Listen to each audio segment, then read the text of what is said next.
लगाने पर 10,000 रुपए जुर्माना रखा गया है।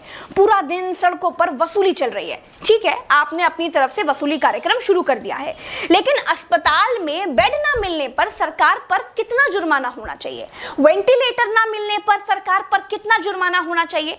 कोरोना टेस्ट ना होने पर सरकार पर कितना जुर्माना होना चाहिए? शमशान में मुर्दा जलाने के लिए लकड़ियां ना होने पर सरकार पर कितना जुर्माना होना चाहिए? शमशानों में दिन दिन भर मुर्दा जलाने की वेटिंग के लिए सरकार पर कितना जुर्माना होना चाहिए?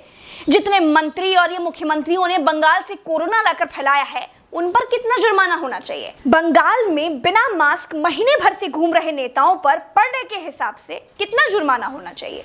क्या सरकारों की कोई जवाबदेही बची है देश में?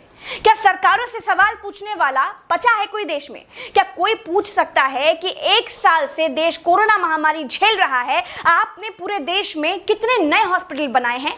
अगर नहीं बनाए तो क्यों नहीं बनाए हैं? क्या कोरोना आपदा में घिरे देश को 1,000 करोड़ के नए संसद भवन की जरूरत थी?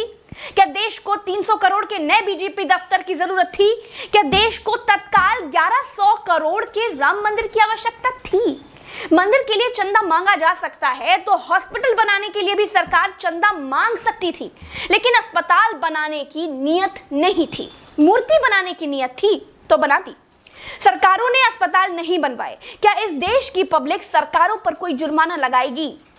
क्या कोरोना आपदा में देश को कुंभ सजाने की आवश्यकता थी?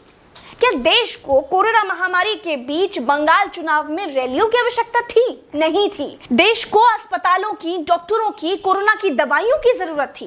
कुछ दवाइयां बनाई भी तो वाहवाही के चक्कर में विदेश भेज दी। आधे अधूरे टीकाकरण में देश अभी अटका हुआ है। और ये कैसा टीका बनाया है जिसे लगाने के बाद भी कोरोना हुआ जा रहा है? क्या कोई सवाल पूछेगा? चीन ने कोरोना को फैलाया और पूरी तरह से कंट्रोल कर लिया। अपनी जीडीपी में रिकॉर्ड बढ़ोतरी कर ली। चीन से सब कुछ तो ले ही लिया है, सीख भी ले लो। देश में सब आत्ममुग्धता के शिकार हैं। सबको अपनी अपनी तारीफ चाहिए। कुछ ने तारीफ के लिए तो फौज पाल रखी है, और जिनका मन फौज से भी नहीं भरता है, उन्होंने तारीफ के लिए सूचना और जनसंपर्क विभाग बना दिए हैं। गाते रहिएगा ना, जनता का बैंड तो ऑटोमेटिक बज ही रहा है।